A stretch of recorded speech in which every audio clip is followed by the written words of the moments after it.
In today's video, I'm going to share some tricks for programming big award shows. Welcome back to the Hive School, where we help you one-up your workflows. I spent last week in Manchester working with the Ogglehog Screens team to deliver the MTV EMAs. This experience inspired me to create a video about my approach to building these big award shows. I believe this was my 7th MTV award, and I've done a similar number of Brit Awards over the years.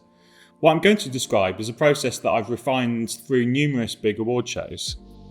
As always, there's many different ways to approach something like this, and I'm definitely not claiming this is the right way to do it. But I thought you might enjoy a bit of a peek inside some of the techniques that work for me. Yay! The other thing that I want to acknowledge at the front of this is that this is definitely a team sport. This year's Screens team was myself, Jack Nicklin-Jewell, Adam Power, Dan Hall, and led by Chris Saunders at Ogglehog. Honourable mentions go to QED, who provided the servers, Faber, who installed all the LED screens, and Shop, who made all the house content. The main challenges for these kind of shows are large content canvases. While this one wasn't the biggest system I've ran for an award show, it's certainly a lot more screen than I would normally have on a touring show.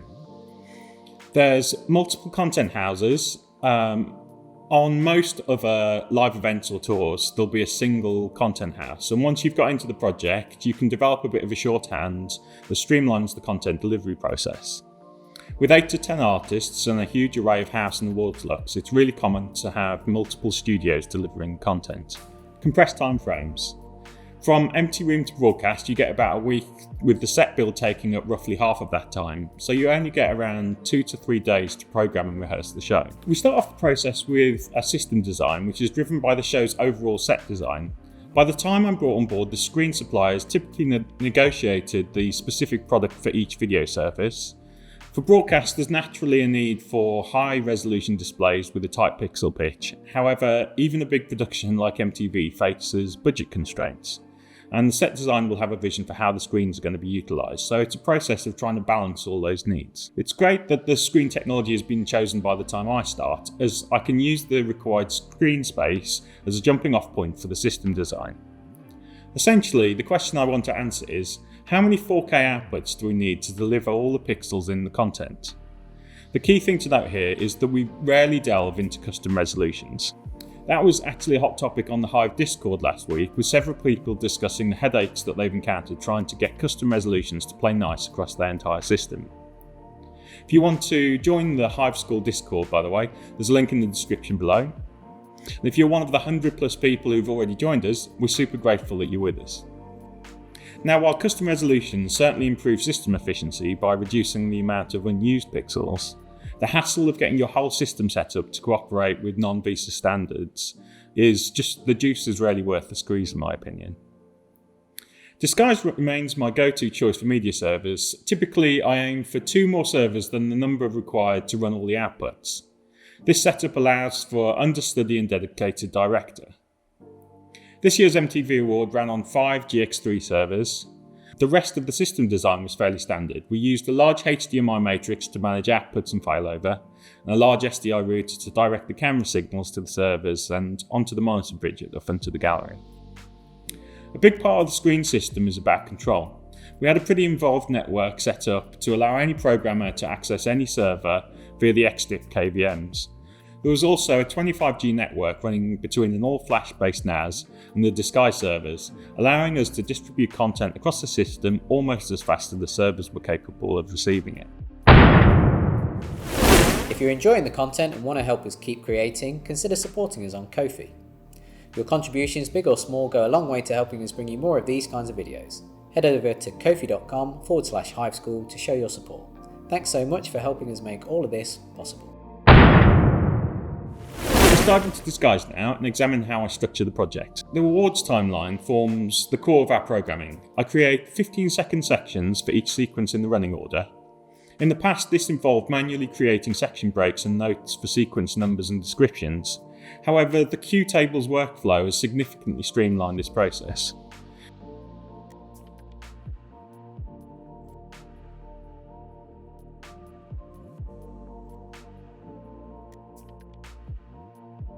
We created a video about QTables back in January 2023. Check it out in the link in the description if you want to learn more about their workflow and see how much our channel has evolved in the last 2 years. This approach serves multiple purposes.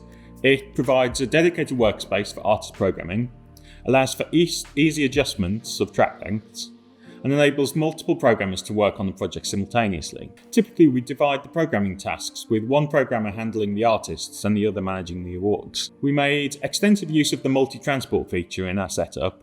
The awards and artist programming occupy the bottom transport, while we often set up a couple of utility transports to manage screen brightness masters and provide a space for random access presets. Despite our best efforts to stick to a show's running order, it's always wise to be prepared to quickly bring up a logo or an EVS if things veer slightly off course. When it comes down to programming, award shows are pretty formulaic. So in order to speed up getting content onto the timeline, I normally start out by creating a layer stack, which will have all the content maps for all the screens in it.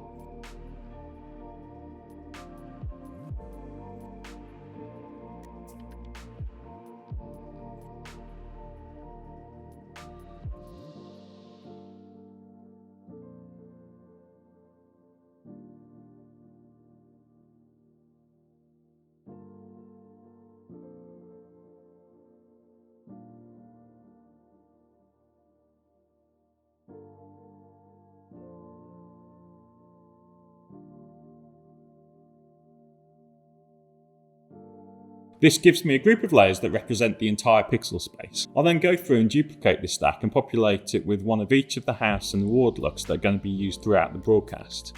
This makes it easy to audition all the different looks for the producing team. Once we have sign off, each of those groups will get saved into the Saved Layers palette. This makes it easy to grab a look and map it to the whole stage in just a couple of clicks.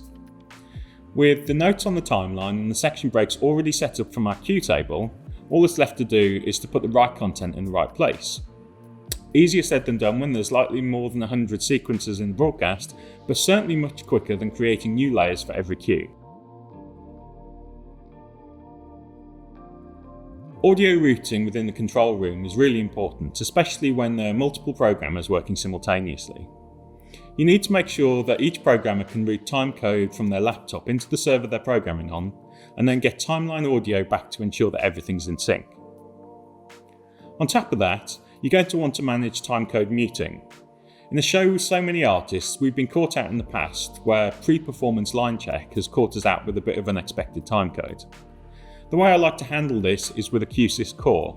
The one I own is the 110F and allows me to control an audio crosspoint to route 12x12 audio signals directly from the disguised timeline by sending it telnet messages. This way we can leave mute cues where we need protection and then unmute as the track rolls for the artist performances. Yay! A number of the processes I've been talking about here could be used on any video production, so even if award shows aren't a regular part of your work, hopefully you might have picked up a few insights. And that's it for this week. We'll see you next time.